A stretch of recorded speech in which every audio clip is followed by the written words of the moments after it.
Usually when it comes to Christmas time, we don't talk about Jesus' parents all that much. We talk about Mary quite a bit more than we talk about Joseph, but there's an interesting thing that's going on here in Matthew. It's not like when the angel Gabriel visited Mary and told Mary that she was going to become pregnant with Jesus, and Mary's kind of confused by the whole situation, and the Holy Spirit's the one that will empower the pregnancy, and the proof of this is that Elizabeth will conceive, and then Mary goes to visit her cousin, notices that she's pregnant, sings the Magnificat, which is, I heard a pastor friend of mine describe as a powerful prayer of praise and protest, which is actually kind of what, I think it fits pretty well. And that's how Luke's gospel deals with the announcement of Jesus' birth. It's all about Mary, and Joseph doesn't come up aside from a Mary who is engaged to Joseph. But in Matthew's gospel, it's the other way around. Mary only is mentioned briefly, and the story is about Joseph. And I think it's because the two gospels have a little bit different audience that they're primarily writing to. Luke's gospel, the whole point is to show the world that God is for everyone, especially the people that the world overlooks. That's the overwhelming theme of Luke's gospel. The good news is for the poor, it's for the sick, it's for the people who are being oppressed. And the good news is not in Luke's gospel for the rich and the oppressors and the hungry or the filled. It's really actually kind of depressing if you're one of those groups. And so for Luke to point out that Mary is significant fits with what Luke is doing. We have a teenage girl with almost no power in her life. She's almost certainly part of an arranged marriage. And yet God comes to her, gives her the choice to say no, and then the angel calls her favored one, and Elizabeth says that she is blessed above all women. So it makes sense for Luke to do this. But in Matthew's gospel, Matthew is all about showing that Jesus is the promised Messiah. Jesus is who the Old Testament has been about for the entire time. He's the one that was promised, the one that's going to save God's people. Now, there's a thing about the Messiah that we talk about quite a bit, that the Messiah is descended from David. And this is where it gets to be important. Because Matthew needs to show that Jesus is the Messiah. So Jesus has to be descended from David. Now, legally, descent is calculated through the Father. You are descended from whoever you're descended from because of the Father. That's just how it worked. Interestingly enough, you're only a Jew if your mother's a Jew, but your descent is traced from, but it gets really complicated. Remember when we were studying Ruth and we were talking about all the weird marriage stuff? It all gets really complicated. That's really the gist of how all of this works. So Joseph needs to be Jesus' father, at least legally. And that's where this story comes into play. Because Joseph is descended from David. And if Joseph is descended from David, then his son is descended from David. And so we have this situation. We have Mary pregnant, Joseph and Mary not yet married, and Joseph is a righteous man. It's really interesting. It's specified. It's very clear. Joseph is a righteous man. So he doesn't want his reputation tarnished by thinking that he would do something unrighteous, like having a child before he was married. At least in that culture, that was, you don't do that. But then he also doesn't want to embarrass Mary. He doesn't want to risk her going through some terrible punishment, so he wanted to just end the engagement quietly, to protect himself and to protect Mary. But then an angel of the Lord shows up and says, no, here's what's going to happen. This child's from the Holy Spirit. The child's going to be born. You're going to name him Jesus, which is the Greek form of Joshua, a name that was pretty popular in the Old Testament, and it means the Lord saves. But then there's this other thing. It's meant to fulfill a prophecy in the Old Testament, the prophecy of God with us, that a virgin will become pregnant and bear a child, and his name will be called Emmanuel. God with us. So here's Joseph, knowing that his child is going to be something special. And you get this one line at the end of the gospel that is so important. Joseph called him Jesus. Now for us, that's like, oh, well, that's no big deal. Joseph named him Jesus. What's the thing? For Joseph to give Jesus his name meant that Joseph was claiming Jesus as his son. Whatever situation might be around it doesn't matter. As far as the law was concerned, Jesus belonged to Joseph.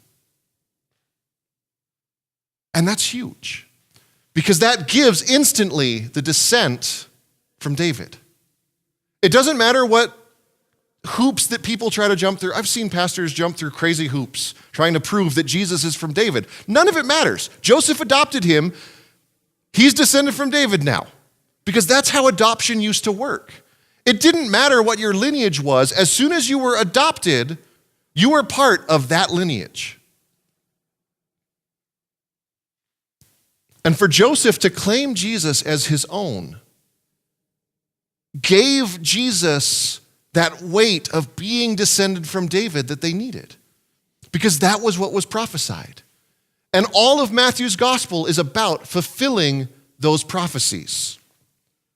And of course, one of the most important prophecies about Jesus is not so much of the other things around it, but that promise of God with us.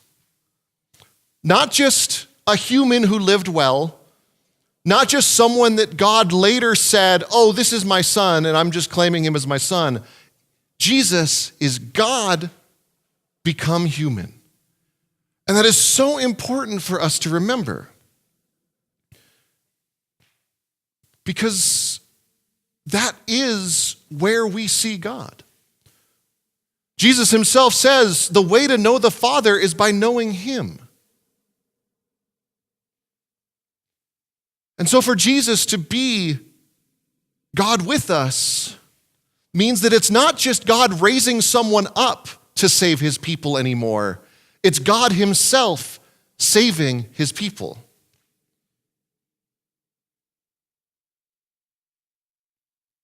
But a lot of that story gets paused now until tomorrow. Because it's still purple. That middle candle's not lit yet. We have a tree, but that's still the Advent banner. It's still Advent. We're still waiting for Jesus to be born. We're only waiting a day, but we're still waiting.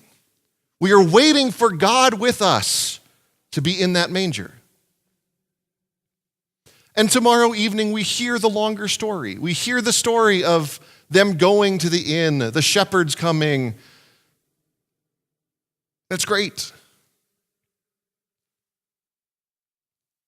But at that point, the waiting is over. Because right now, even though we're about to celebrate Christmas, sometimes God still seems very far away. I mean, it's hard for us to look for God sometimes, and it feels like he's not there. Because we don't have a Jesus in the flesh that we can look at. And so we wait for when God with us is true again. And that is Advent. Waiting for Jesus' birth, but also waiting for Jesus to come back. So we are still waiting. We're waiting for the time when God will be with us forever. Not just for a time when he was here 2,000 years ago, but forever. A time in which we don't even need a sun or a moon anymore because Jesus himself will be our light. A time when we don't have to feel like we're far away from God because God will be right with us. And we can lean over and poke him if we have to be reminded. It's the weirdest thing that I've noticed since I got married. If Michelle and I are both home, it's odd. The dog and I both do this. If we don't know where Michelle is, we have to look for her. I don't know if any other people that are married do that or any other people have dogs that do that, but it's just, I need to know she's somewhere. And I feel the same way with God sometimes. I need to know he's there, and it would be a lot easier if I could just go over and, poke my head around the corner and see where he is. So I look forward to that time when God with us is a lot less spiritual and a lot more physical, so that I know that God is with me because I can poke him. I relate to Thomas, if you can't tell. But that's what we're waiting for in Advent. Yes, we wait for the birth of Jesus, but we wait for God with us. We wait for that time when we will never again feel like he is far away. Because that's what he's promised. And because he's already been on this earth, we know that we can trust that promise.